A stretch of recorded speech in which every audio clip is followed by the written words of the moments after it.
Walker. Here. Member Reimer is absent today. 6 in attendance, Chairman. You have a quorum. First agenda item is the approval of our minutes from the July 19th meeting. Are there any questions or comments about the minutes as presented? If not, may I have a motion to approve, please? Motion. Second. All those in favor? Aye. I have an opportunity for citizens to address the board on non-agenda items. Seeing none, we'll move on. Sterling Hill Spotlight, John Eldridge.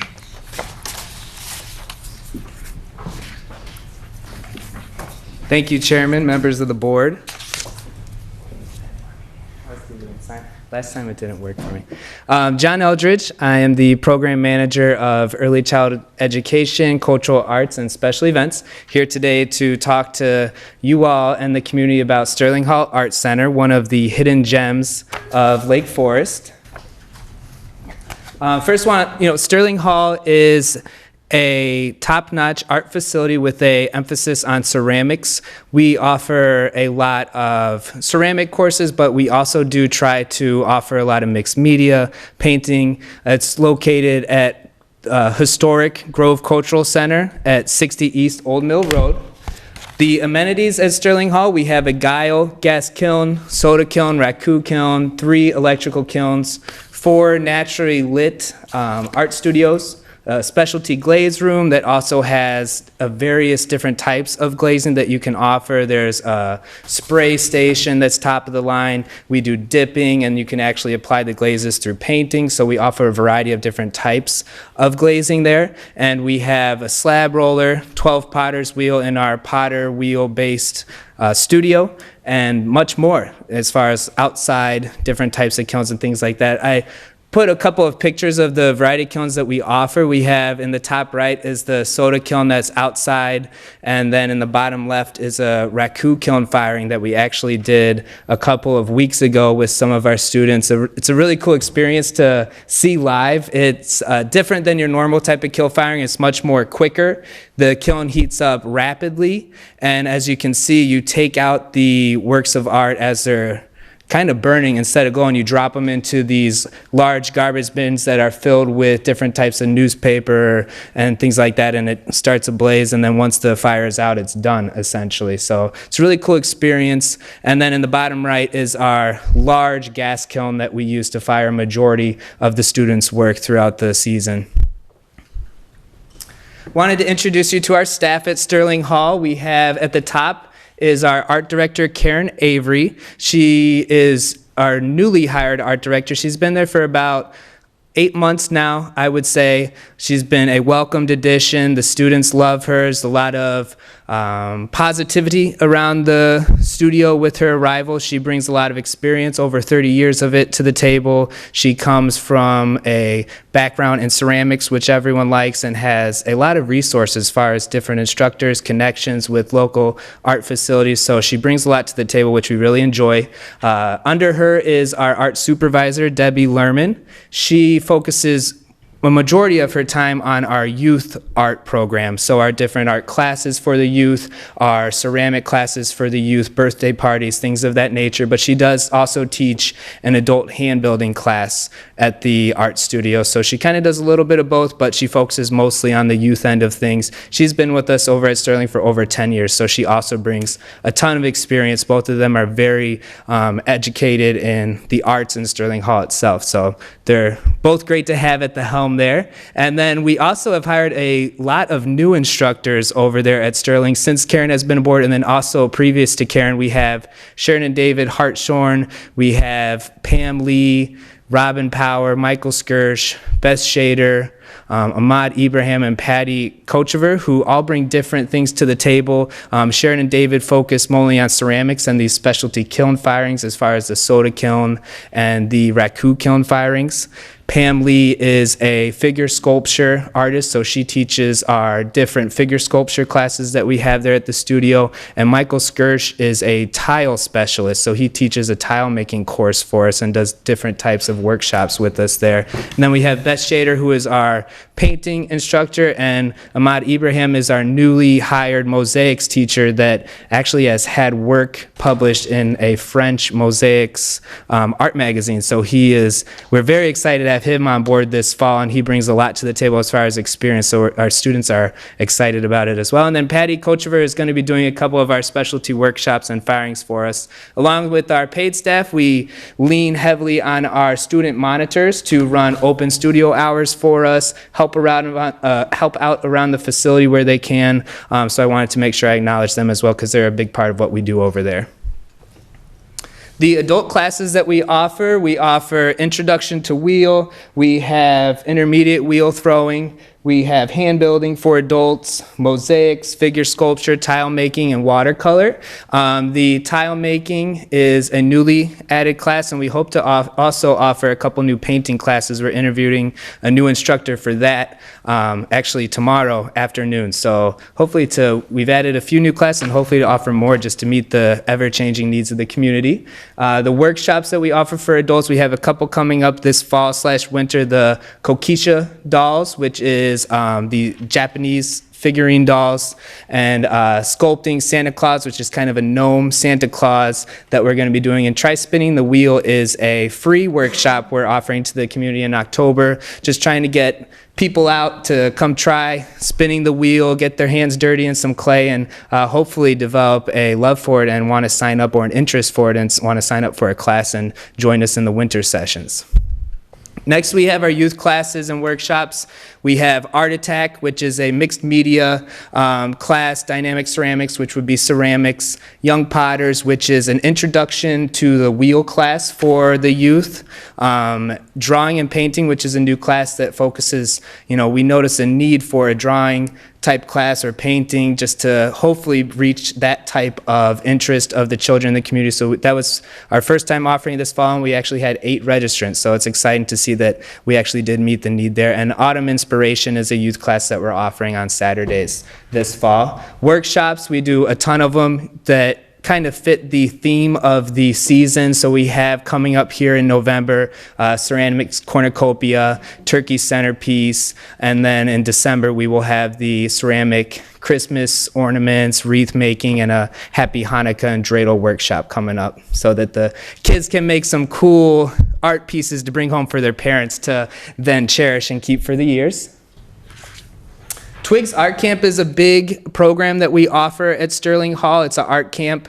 It's a 7-week art camp that we offer for children aged kindergarten all the way up to 7th grade. And it's, again, art-based, but not just art as far as ceramics, painting, sculpting. It's also art as far as the performance arts. So they do put together different plays. This year at the showcase, they did a dance routine that all the girls kind of choreographed, developed, practiced, and then presented to their parents at a fun we call it our showcase, where they show off their artwork throughout the year, present their performance, and then have a little lunch and everything. So it's a fun way to kind of cap the summer. They also go on field trips. So we went to the Chicago Marriott Theater this year, saw the Velveteen Rabbit. We went to the Botanic Gardens, and they kind of got to then, out of that, choose a project, something that kind of sparked their interest. They then got to make out of clay or drawing or painting. And then as kind of like just a fun trip, we went to a water park in Des Plaines called Mystic Waters. And then again, the end of camp showcase is kind of what's depicted in the pictures here. You can see all the children's artwork on the walls and display. Some of the girls proud of their pictures, and then in the bottom left, they're doing a fun activity with their parents actually there in the outside under the tent that we have for them.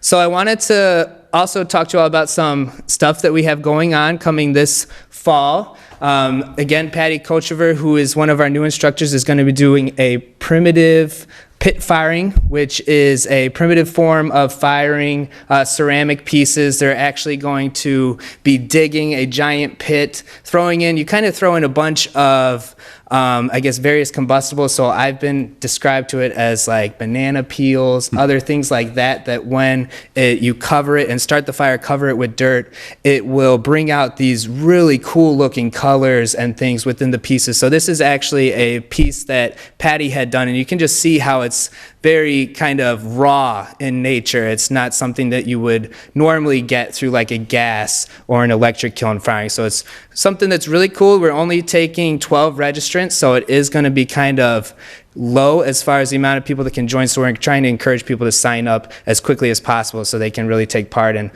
this kind of rare event that happens, and something we're only going to be doing twice a year. Secondly, we're doing an open house at Sterling Hall. This is again going to be free to the community, trying to get people to be aware of this great facility that we have for everyone is to meet their art needs. So on October 29th, we're doing a 10 a.m. to 3 p.m. what we're calling Art Bash. And we are going to have a variety of events going on the hour. We're going to have parent and children events, children-specific arts and crafts, and then also adult events and arts and crafts, things that they can participate in throughout the day, see if they want to try a new class to any of our current students, see if hopeful new students would find an interest for their art needs to sign up for. So it's going to be a really fun event. All of our instructors have offered to be there, so they're going to be able to be present to answer any questions that individuals may have. And then we're going to finish the day with the raku firing like that was shown in the earlier slides. And from 10 a.m. to 1 p.m. is going to be current students, so they'll be able to fire their work that they've developed this fall. But from the 1 to 3 p.m., we're going to have an open house, and we're going to have pre-made pots that the public can come purchase for $10 and then actually fire so they can take part in the event, bring it home, and have some cool artwork to keep.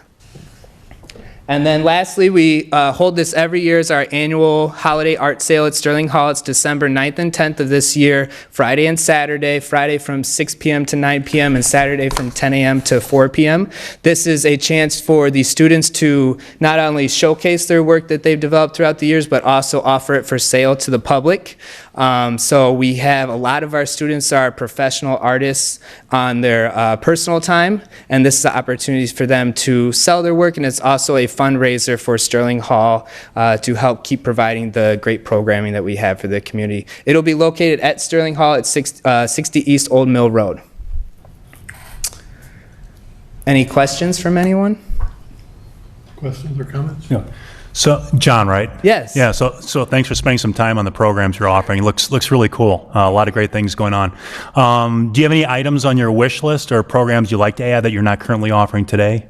I guess what we would like to do is with our new instructor, she's going to bring a different type of art medium. We've offered watercolor with Beth Shader for the past few years, and there has been some interest, but not a booming interest to where we've been able to offer the class consistently. So those classes, which would be an oil painting based class, and then also a different one, and excuse me, I don't know the exact name of the class, but Karen or Debbie would be able to tell you that. As far as wish lists, we do want like a few facility type items as far as a shed for our raku kiln so we can keep it stored outside, because right now it's stored inside, kind of takes up this area that we're also trying to double as like our presentation area. So it's kind of an eyesore a little bit, but we do have that hopefully within the budget to purchase and have for next year. And other than that, with just, different type of household things, it's always nice to purchase new wheels, purchase a different kiln, refurbish different things that we have to continue to offer the high quality of programming that we do. Great. Thanks, John. You're welcome. Thank you. And then lastly, like us on Facebook. I'm up to 28 likes. I want to reach 50% of our participant base. We're at 28, so I need 2 more to reach 30. We currently have about 60 students, so that's my goal. All right. All right. Thank you, everyone. All right. Thanks, John. Rick, want to go over the golf recommendations?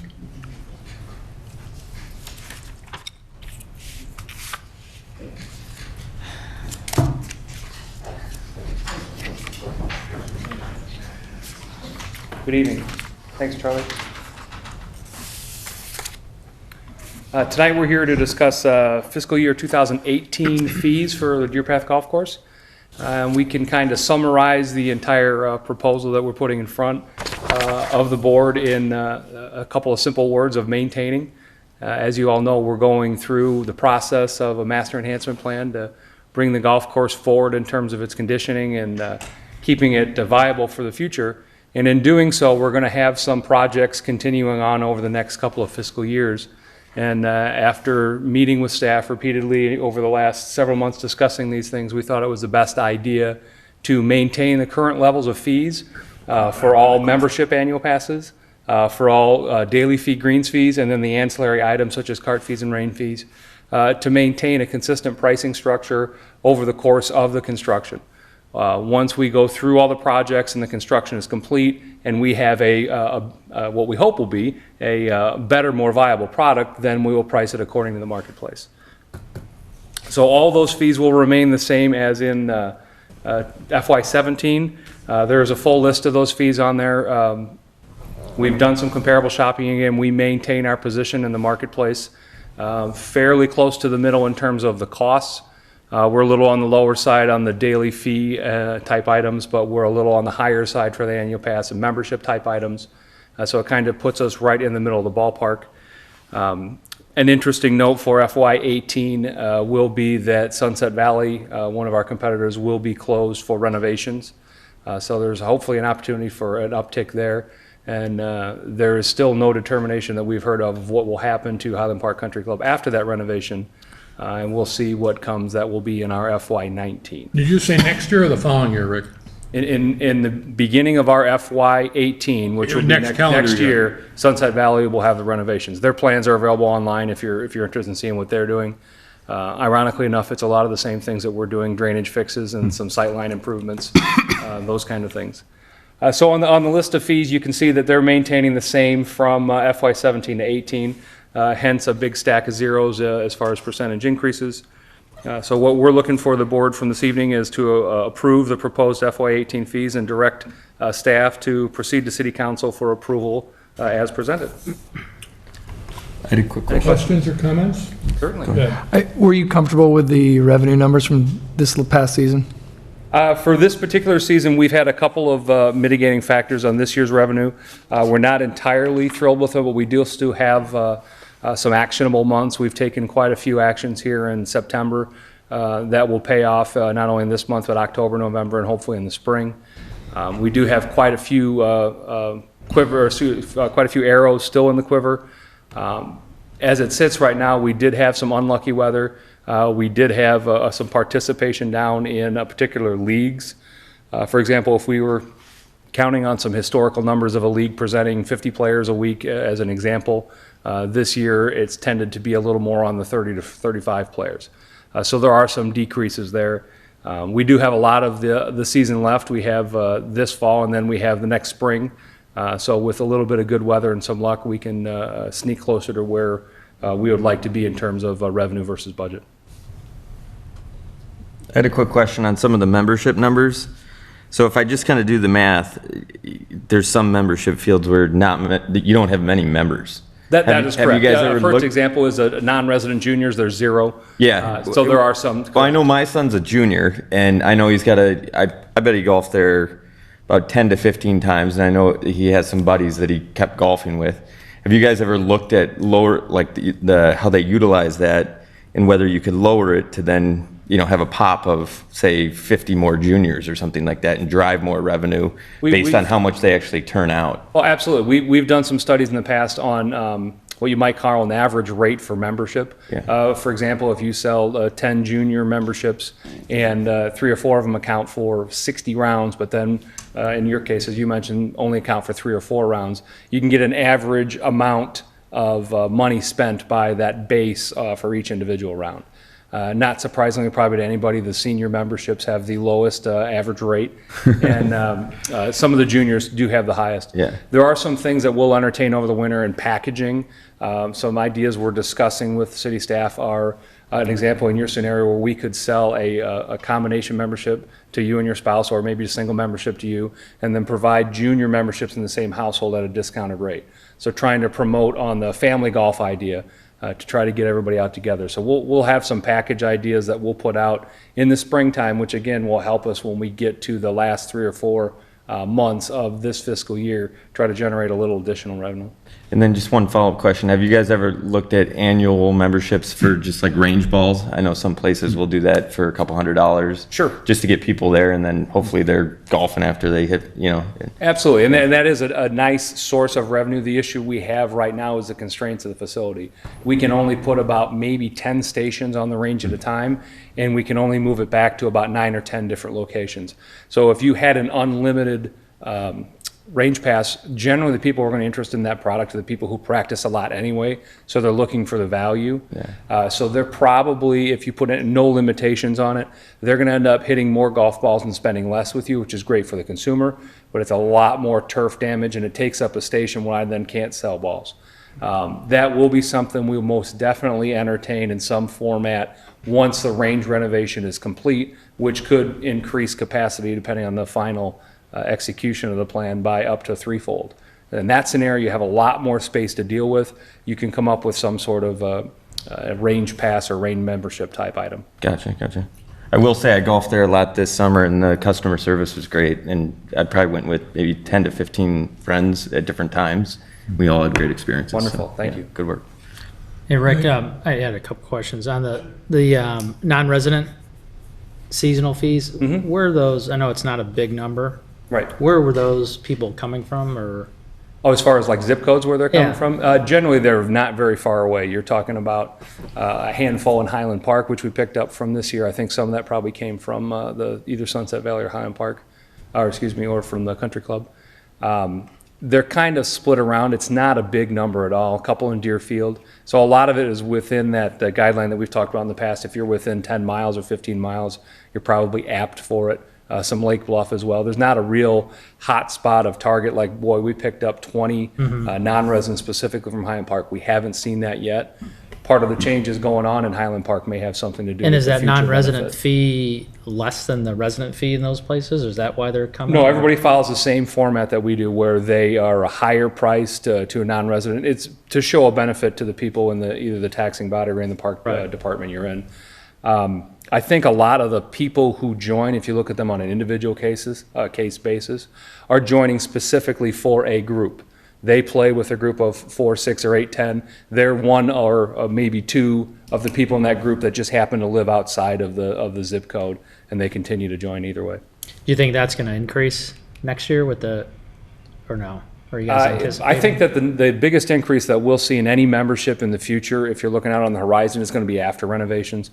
When we have some of these more unique products that we're discussing, if we get through the full renovation and add all the things that we've discussed in the past, I think we'll have a truly unique offering in this marketplace for a municipal golf course. And then I think you can grow that membership base, or maybe a range membership base, because you'll have a product that nobody else will be able to compete with. How many honor memberships did we sell this year? Honor cards?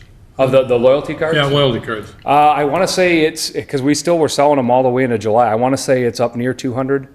Might be between the 150 and 200. A large portion of that, probably 60 to 75%, are folks that used to have annual passes. So there is a real migration to that. We'll do all the math after the end of the season and say, hey, these people who used to pay $1,300 or $1,400 to the city and play unlimited greens fees, now they've been paying cash as they go with a loyalty or reward type program. What was the actual return to the facility for us? Were we still getting the same amount of value from them, and were they getting a better value from the facility? Then, Rick, looking into next year, it looks like your assumption is that looks like golf course traffic will stay steady. But given all the renovations that are taking place, do you feel pretty comfortable with that assumption? It'll be a challenge when we start the budgeting process, or when we continue on with it. We've already started. It'll be dependent on how much construction we want to do in the spring and or the fall. So when you start talking about fiscal year 18, beginning May 1st, we may have some things going on construction-wise in the fall that would limit the availability of the golf course. If not just certain holes, then maybe an entire 9 at a time, depending on how the project is phased in. So you could see some reduction in rounds and revenue. That's part of the many, many forecasts that we've been doing over the last several weeks, trying to decide what's exactly the right approach for the least negative revenue impact. Yeah, so, and it looks like, looking at the budget, you're projecting revenues to be even in the next fiscal year relative to this year. Yes, that was the latest version. Now granted, we've got multiple versions based on construction. We don't see any growth through this process of construction. We do see a significant, particularly in revenue growth when you get to that FY 20 or 19 or whatever it be after the project's complete. So then where do you see expenses? I mean, so we're keeping revenues flat going into next year. Where do you see expenses heading into next year? I'd love to see them go down. But the reality is, even if you are maintaining 14, 15, 16 of the 18 holes and working on the other 2 or 3, the cost isn't that much significantly lower. And I'll give you some just generic examples.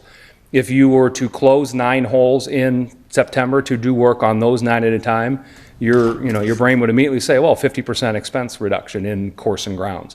That's not really the case, because the areas they're not working on at that moment, for example, if they're not working on the second green, but we have the front 9 closed, you still have to maintain it like a green. You can't let that product just grow up to 3 or 4 inches long. It loses its viability. So there will be some cost savings. Obviously, if you only have 9 holes open, you might not have as much staff as far as the clubhouse or the other areas, because you're just not going to have as many people on property. But it's not going to be a direct proportional savings to the amount of rounds lost. May I have, if there are no other questions, a motion to approve? I just want to say one more thing. I'm sorry, and then we can move forward. I just want to thank you. I know that we've sat through a number of meetings talking this last year about the evolution of the course, and obviously we've had a lot of public interest and public opinion come in here, and I appreciate the fact that you came in very proactively with an even rate to last year. So thank you. I think that was a great move towards us, to the board, and also to the community. So thank you for that. Thank you, Scott. A motion to approve this for forwarding to the council, please. Motion. Second? Second. All in favor? Aye. Carried. Thank you. Thanks, Rick. Thanks, Charlie. Jason? Jason's going to talk about fitness center fees. I think we should give him a hand of applause, probably. Jason, I think, within the last 2 weeks, finished his second Ironman. Wow. I don't know what you call it, Ironman Yeah, Madison, yeah. congratulations. Thank you. event up in Madison, so. Yeah. Thank you, Charlie. Thank you, Chairman Kohlmeyer, members of the board. Real quick, my name is Jason Bustecker. I'm the facility manager. Obviously, one of the areas I do manage is the fitness center. So I am here to discuss the recommendation for fitness center fees going forward with fiscal year 18. Kept things pretty simple this year. Made a few different changes last year. Kept things pretty simple in the fact that we adjusted all of our fees, both resident and non-resident, by 3% this year to cover the increased costs in operations and staff, and tried to keep that number as minimal as possible for this upcoming year. We are going to continue to offer the month-to-month option. That was something we implemented last year, and it's actually been received pretty well so far. In the month-to-month option, it works very similar to a traditional health club, where the membership is not binding for a year, for 6 months, for any specific period of time. With 30 days written notice, we can cancel that individual's membership. So it gives them some flexibility. In return, we took away some of our short-term memberships. We had a 3-month and a 6-month option, so we replaced it with this option so people can do 4, 5, 7, and have that flexibility to do whatever they want if they don't know if they're going to be in town for a certain period of time. And that's been received pretty well. We've seen, in addition to the flexibility, they do pay an increased fee of 20%. So for example, an individual membership is $32 a month. The month-to-month option is $39 a month. So that's been helpful. We've gained memberships in that regard, so we have more in that come in that category, and we also getting more revenue because they're paying a slightly higher month fee, which has been helpful. We will continue to offer the 3-month membership in the summer, promoting primarily to students, but we will offer it to anybody. Last year when I came to the board for this, for the fees, I believe we had around 99 active 3-month memberships, end of July, beginning of August timeframe. This year we had over 140. So we saw a big increase in the students, or people at least taking advantage of that option anyway, for the summer months, which primarily has been students, but we do get, some various residents that do take us up on that option as well. So we will continue to do that as it's proved to be successful. So currently, we have about 746 current memberships, which probably translates into roughly right around 1,200 members, individuals. The difference of revenue from projecting for FY17 to FY18 is a little over $17,000. Last year, at this point, we increased our fees 4%, and that revenue number was just over $9,000. So by increasing less, we're projecting a significant more revenue for this upcoming fiscal year. And that, I think, is attributed to those individuals that are in that month-to-month plan and are paying just that slightly higher fee for that convenience. So we were able to take that jump in revenue with a lower increase in the rates. And I will mention one thing with the chart that you guys received with the memberships and the individuals. If you do the math in there, they may not come out to exactly 3% increase. Once I did the increase, the numbers were all rounded to be divisible by 12. So just heads up, if you do the math in those individual categories and you're like, come up with some odd numbers, that's the reason why. So staff is asking for approval of the proposed FY18 Fitness Center membership fees and to proceed forward with City Council's approval as presented. And if there's any questions, I can answer. Jason, your membership, you're forecasting same number of members, the annual members for next year, right? Yes, yeah. So, and Jason, is it fair to say, I mean, going from, this is the first year you offered month to month, and I don't know if one of the concerns was when you offer month to month, do people kind of trade down from an annual membership to month, but it seems like based on some of the numbers you're sharing that, have annual memberships been pretty steady while you've been offering month to month, or how do you feel that's impacted? Different categories have shown different ranges. I think the individual resident category has shown the same number of people, but has split a little bit. Some of those people have opted to get into the month to month. But in the student side or even the senior side, we've seen an uptick where the annuals have stayed the same and we've added a significant amount of month-to-month people. So we've seen a little bit of both. Good.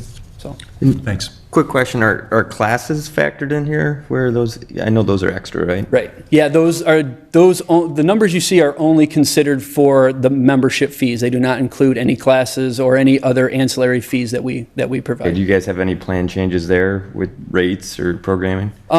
We probably will increase those rates during the budgeting process, as we typically do with the majority of our programming through the entire department.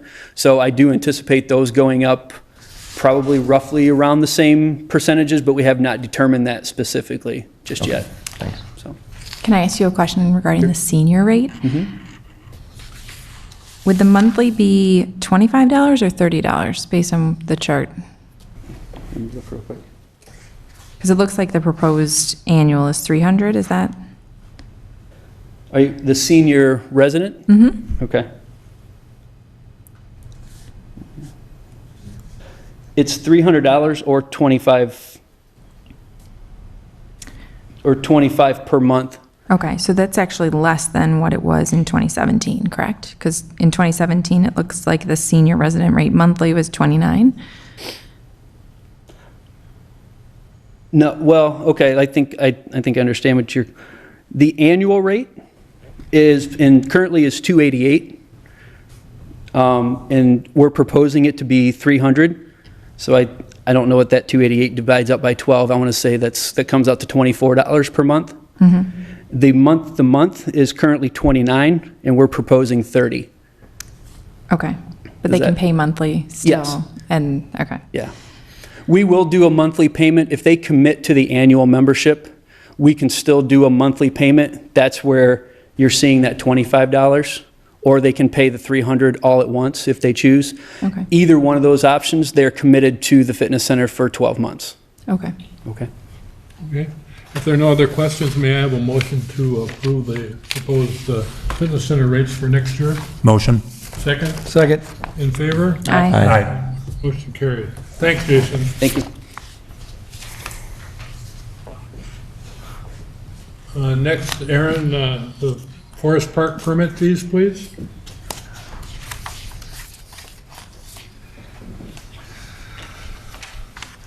Good evening, ladies and gentlemen of the board. Thanks for having me. Good to see you all again.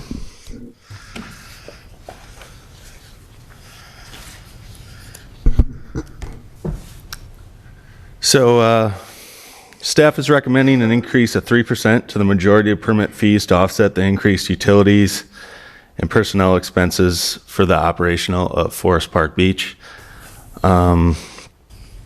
We are not recommending increasing the following that's up on the chart there. Those are actually passed by city council level. Therefore, we ask those fees remain the same for fiscal year 18.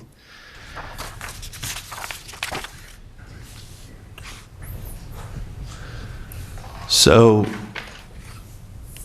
with the numbers that we project, we're looking at about $3,215 increase from last year to this year. But actually, I think that's going to go up because I think we're going to have more people visit the beach and more people buy memberships, but that's just off the numbers from this year. So we're recommending the park board to approve 3%. Last year we did 4%, so we'd like to keep it at 3% this year. So we'd like the recommendation to go forward with that for Forest Park Beach.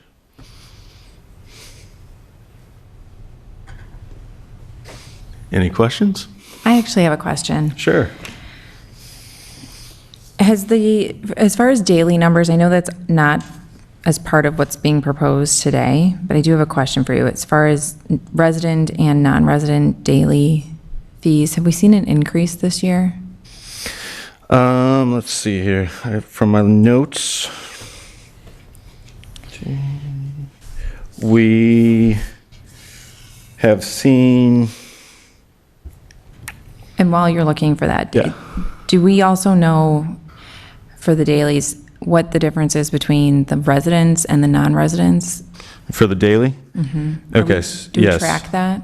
So, for the daily boat launch for residents, Actually, just beach access. And I beach know, access, yeah. oh, beach access, it's $10 for non-residents.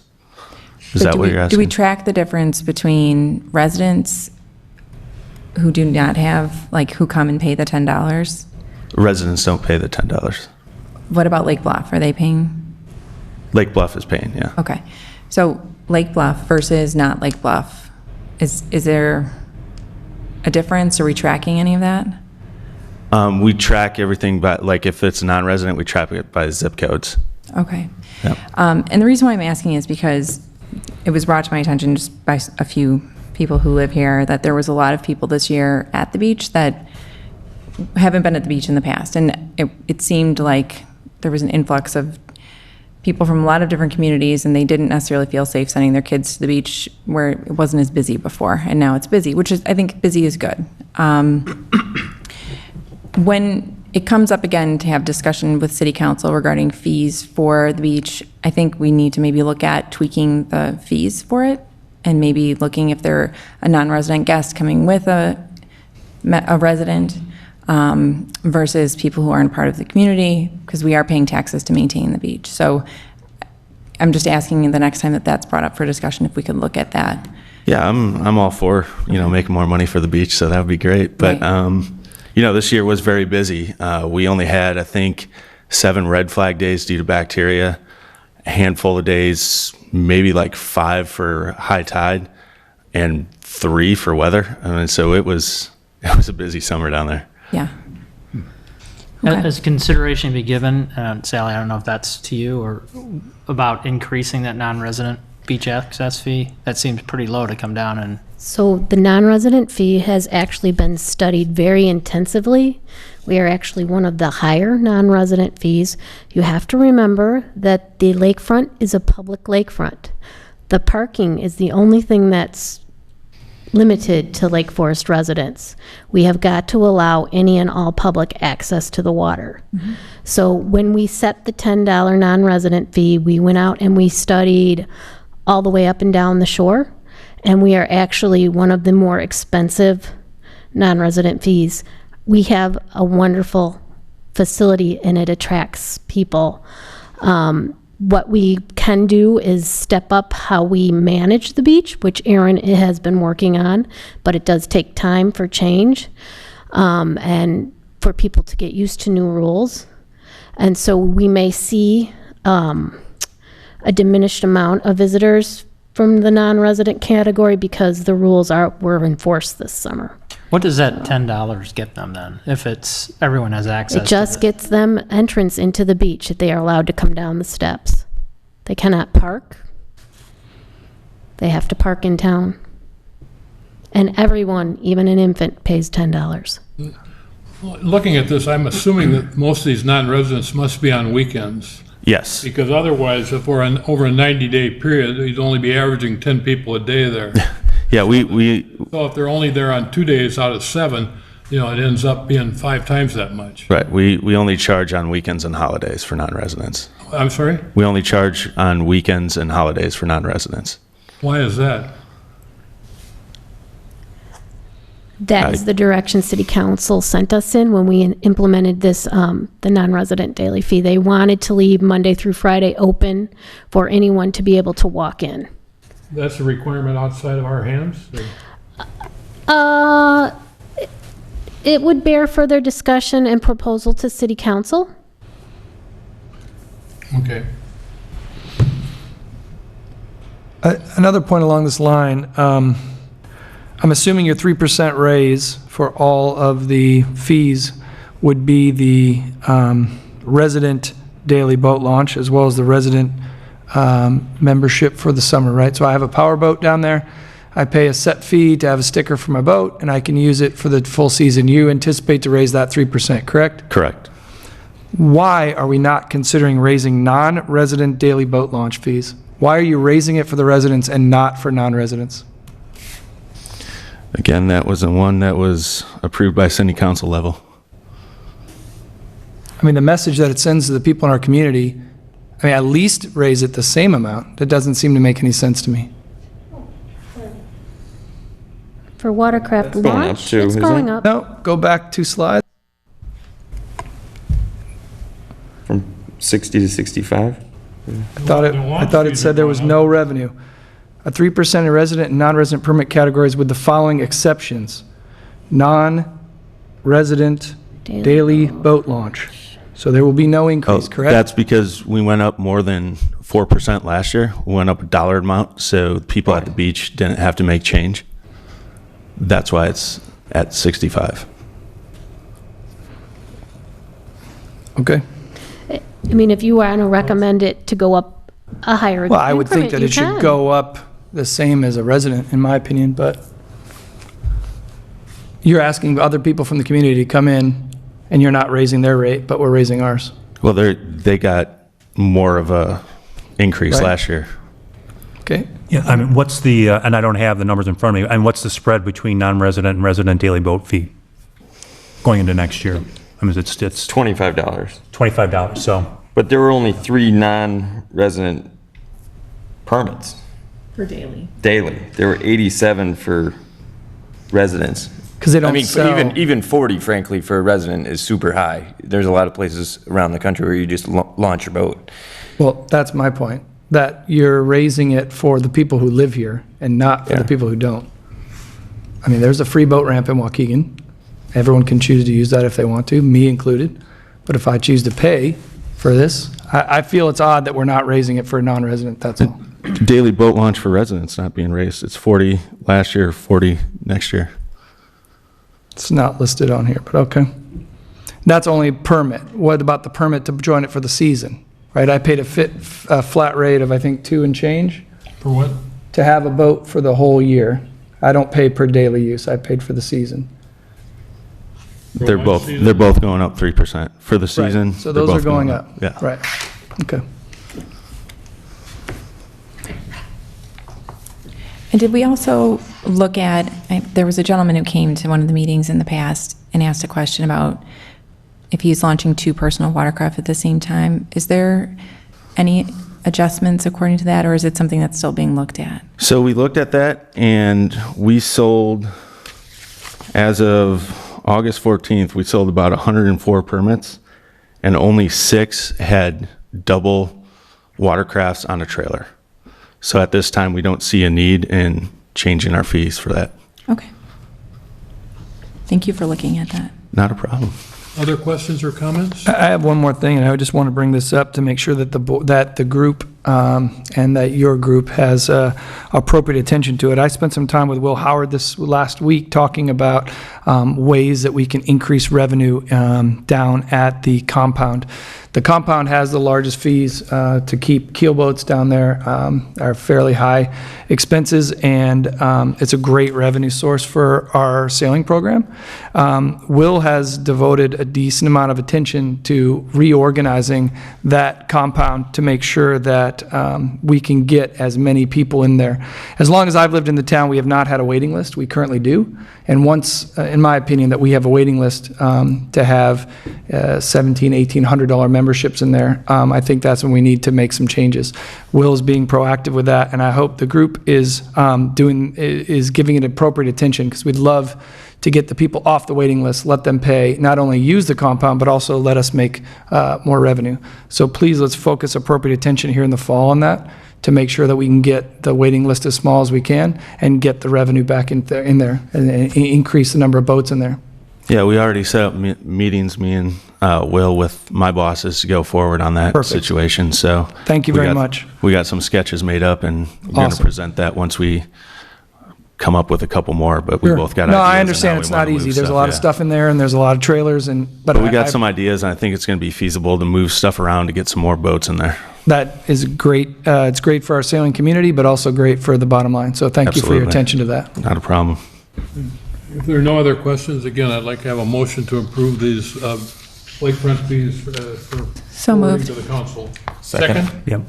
All in favor? Aye. Motion carried. Thank you. All right, thank you, board. Thank you.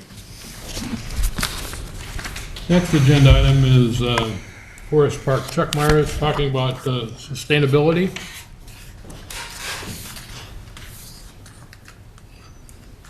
Good evening, Chairman Colmeyer and members of the board. I'm just here to give a brief update on the sustainability plan. Most of you have heard about it in the past, so I just wanted to update you on where we're at with that. But real quick, go into what kind of went into this. So you did get a copy in your packet. Hopefully you had a chance to look through that. But back in 2013, the city put together a strategic plan, and in that plan, it was one of the goals to put together a sustainability plan that would guide future initiatives. So the back in early 2015, the city asked the collaborative, which is the Lake Forest Collaborative for Environmental Leadership, I'll call it collaborative for short, asked them to take the lead on this. So the collaborative worked with me. We hired an intern back in 2015 also to do some of the legwork. We had great luck with that. Bridget Hardy was the person we hired. She did talk to the board, I believe, back a while ago, but she has since moved on to Washington, D.C. and doing great things. She did a great job in doing some of the research and helping get things rolling. So at that time, we did a survey in the summer also. We received about 400 responses. And one of the things that came out of that was 80% of respondents either agreed or strongly agreed that we needed a sustainability plan. We got a lot out of that. We thought the results were very good, positive. So we moved forward. We began to look at community forums. Over the last year, we've done 2. The city has done 2. The college did 1, and also the school did 1, all to gain community input on what they would be interested in having in this plan, and also possible initiatives that we could take in the future. So that's what started the whole plan development process. I will also mention Kirk Volkman. He is the chairman for the collaborative. He did a great deal of the work and legwork. He's been a huge help. He's the chair of the collaborative, and I sit on that collaborative as well. Oops. So through the process of research and the survey, we put together these 5 major categories. So stormwater management and water use was lumped together. Ecosystem vitality and ravine conservation was the second one. Waste management, and then renewable energy and energy efficiency, and finally transportation and air quality. So those are the major themes. And again, if you looked at the draft in the packet, it goes into detail on each one of those. So the draft plan was presented to City Council back on August 1st. We presented them with a resolution. That resolution was approved by City Council. That directed our Plan Commission, the City Plan Commission, to review the draft and also to have a public hearing. So it did go from City Council to Plan Commission. Last Wednesday they met. They received the plan. They didn't discuss it or anything. They just received it to view it.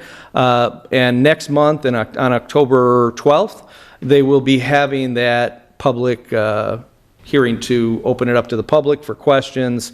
At that point, it's expected that if they do, if they just need to have that one hearing and they're satisfied with that, we're expecting the Plan Commission to come back to City Council with some recommendations later this year. So the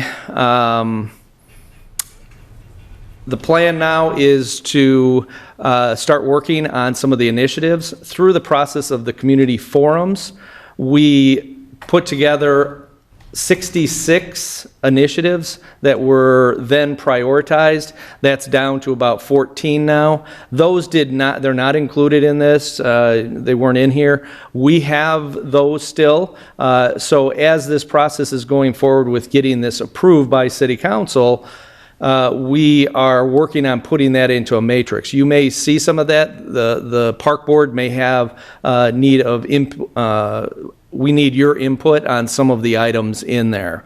So that's one of the next steps that you'll see in the next few months. We'll be coming back with that. So ultimately, the desire is to have the sustainability plan be part of the city's comprehensive plan. So to do that, it has to go through the Plan Commission. That's why we're taking that step. So we hope that later this year it will be incorporated into that plan. So the initiatives that I talked about, those will be developed. Those are kind of action steps. So we're already taking that next step to do that. And then I'll remind you that we're at the end of our the 5-year strategic plan. So next year, that process is going to start over. I don't know this, but I suspect that a number of these initiatives and parts of this plan could be discussed in those, in the strategic plan meetings. So any questions? I should say too that we're not looking for any action tonight. I'm sure you saw that. The collaborative would like to get the endorsement of various different groups. So the same plan is going to be presented to the school superintendent, the college, Lake Forest Open Lands. They all have representatives on the collaborative, so they'll be taking it to the officials in their area. They're looking for endorsement so that when we go back to City Council in the fall, we'll be able to say that the plan is endorsed by these groups. And I think down the road, we'll be looking for that from Park Board as well. But So at this any point, questions? you don't need, this is for information only. Yeah, I didn't want to throw you with the endorsement tonight because I thought a bit premature for that. I would agree. Are there any other questions or comments? Yeah. Just had a quick question. So you have these 14 different initiatives that you're looking at moving forward with, and I'm sure more will be forthcoming. But any sense as to which ones affect Parks and Recreation the most? Well, there's a few of them. If you look at there are many things that could affect parks. And when I look at the ecosystem vitality, ravine conservation, our staff does work, I don't know if you know that, but the beyond parks, we do a lot of work in the ravines and things like that. So that one will certainly have some initiatives coming our way. Waste management has a lot to do with public works. That will be going probably to that committee. Energy, things like that. Indirectly, certainly could have implications for parks. So, but I think many will, but the ones that specifically, the top two, stormwater and water use, we do use water in our parks and on the golf course, so there will be a need for us to look at some of that stuff. Great. Thanks. Yeah. Thanks, Chuck. All right, I have thank a you. very, one, Sorry. that's Go okay. ahead. I have one really quick question. Is pesticide protocol on the top 14 list? Let's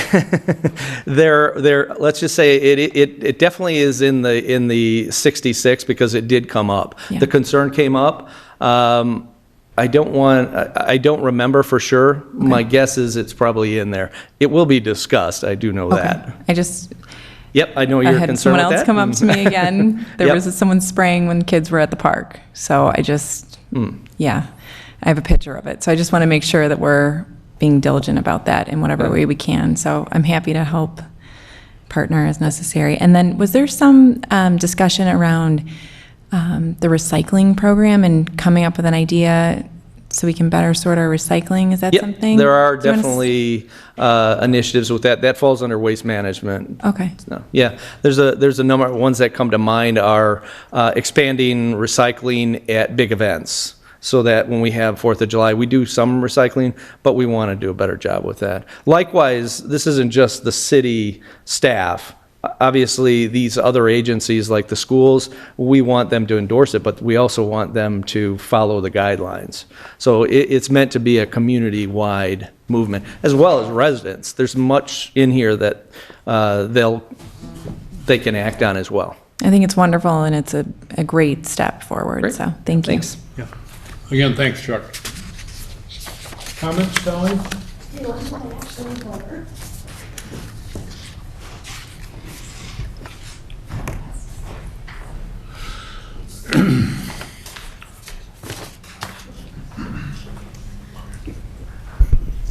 Good evening, everyone. Different spot, different view. I want to start out with a wonderful letter that was received by the Dance Academy from the 4th grade students at Cherokee Elementary School. They are currently studying successful teams for their inquiry unit. And in that unit, they are curious about a subject and have to research and find out more information. And this particular group is curious about what are the behaviors of a successful team, and they've decided that the staff at the Dance Academy is somebody that they would like to interview. They think they are successful and an inspiring team, and this is why they chose them. And so they are very curious as to how they created the team, and they thought it would be wonderful to invite the staff to their classroom to answer questions. So we're looking forward to going over to Cherokee and answering questions and hopefully enlightening what it takes to be a successful team. So here's a great picture of Rob and the brand new resident at the Wildlife Discovery Center. I'm not sure if you've seen in the news, but we have welcomed a female bald eagle to the WDC. Unfortunately, she was hit by a car and she sustained a permanent wing injury and cannot be released back out into the world. So she's approximately 1 year old, and she will develop her white head and yellow beak at 5 years of age. She's adjusted very well. She is very connected to Rob. She really likes him. Rob drove 2,000 miles to Charleston, South Carolina to pick her up.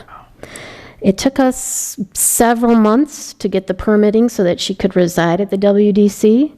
And we were recommended by a former employee who felt that this would be the best place for her to be. And so we're thrilled that she has come home to the Wildlife Discovery Center and will spend the remainder of her life with us. So I thought you'd like to see a picture of her. She's really quite magnificent. If you get a chance, she's located in the cage that is furthest to the west. And I strongly suggest if you get a chance that you step out and take a look. And speaking of the Wildlife Discovery Center, we're coming up quickly on Croctoberfest, our very exciting and successful celebration of all things crocodile, or crocodilian. It will be hosted at Elwha Farm on October 23rd from 10 to 3 p.m. It is a fundraiser, so there is a fee. I would also like to let everyone know that there will be shuttling going on from the hospital. We are not going to park on the property. We're going to shuttle all our guests in. On October 28th, the Recreation Center and staff will be hosting our annual Halloween Tricks and Treats. It's a great party. This year we're going to have games and a haunted hayride and a haunted zoo. And brand new this year is we're actually going to bring some musical entertainment in for the folks so that they can have their monster bash. We provide this activity for children, preschoolers through 3rd grade and their parents, and we hope to see everyone on Friday, October 28th between 5 and 7:30 p.m. This is located in the gym and on the campus at the Recreation Center. This is the flyer that goes along with the Art Bash that John Eldridge referred to earlier, again, October 29th, and they're going to do all things from pottering wheels to trying the wheel, meet and greet the new instructors, and the raku firings. And I have to tell you, I would be considered a new student, but I think I'm going to go out and try that because it's something that's always interested me. So I strongly suggest if you have a chance, you stop out there on October 29th. My last flyer is actually for an October 1st event, which is Oktoberfest, and is being hosted by the Friends of Lake Forest Parks and Recreation at Deer Path Park. Our festivities begin at 2 o'clock and go till 10. We have 4 bands scheduled. We will be providing food and drink. It is a come and go, so if you come in and want to leave, we'll actually give you a stamp or a wristband so that you can come and go as you want throughout the day, because we realize families have activities going on. But we will have some fun contests. We have 4 great bands coming in, and it should be a lot of fun. We will be running it rain or shine because we will have a large tent out on the field. For more information, you can certainly call the Recreation Center or you can visit the Friends website. And that concludes my director's comments. Thank you, Sally. Any board member comments? No. Thank you. Next is we need, pursuant to the SILCS 120/2, parent 3-6, our Park and Recs Board are going to discuss the consideration for sale or lease of property owned by the public body. And to do this, we need to move into executive session, and we'll have a roll call vote to see if we'll move forward. Sally? I need a motion to go into executive. Oh, yeah, I need a motion then to adjourn to move into executive session, please. I'd like to make a motion to adjourn and move into executive session. Second? Second. Sally? Chairman Colmeyer, Yes? Member Herman, Yes? Member Best, Yes. Member Lee, Yes. Member McGuire, Yes. Member Walker, Yes. 6. You have a quorum. We need to move into the conference room over there, everybody.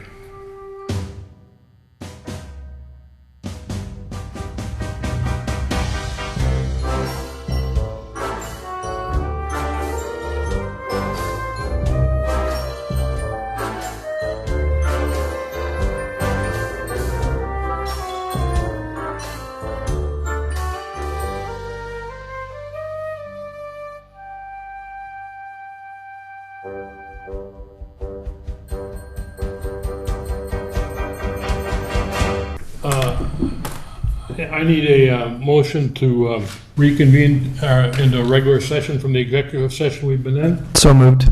Second. Roll call. Chairman Colmeyer, Yes? Member Herman? Yes. Member Best? Yes. Member Lee? Yes. Member McGuire? Yes. Member Walker? Yes. You have 6, you have a quorum. Next, I need a motion to endorse the items discussed in our executive session. So moved. Second? Is there a second? I'll second. A roll call vote, Sally? Member Herman? Abstain. Member Best? Abstain. Member Lee? Nay. Member McGuire? Nay. Member Walker? Nay. What do we, 2 absentia. You don't vote on this one. 2 abstain and 3 nay. Motion does not carry. Okay, you have what you need, Sally? I do, thank you. I need a motion for adjournment unless there's anything else. Move to adjourn. Second? All those in favor? Aye. Aye. All right, thank you. We're meeting at Municipal Services in October, Sally? Yes, in October, we will meet in workshop format at Municipal Services at 6:30. I was going to say before, if you haven't been to the croc thing on that Saturday at the rec center, it's worth the trip. Huh? It is. It's at Wildlife Discovery. Oh, okay. I thought, didn't they have that in the gym last year? One in March.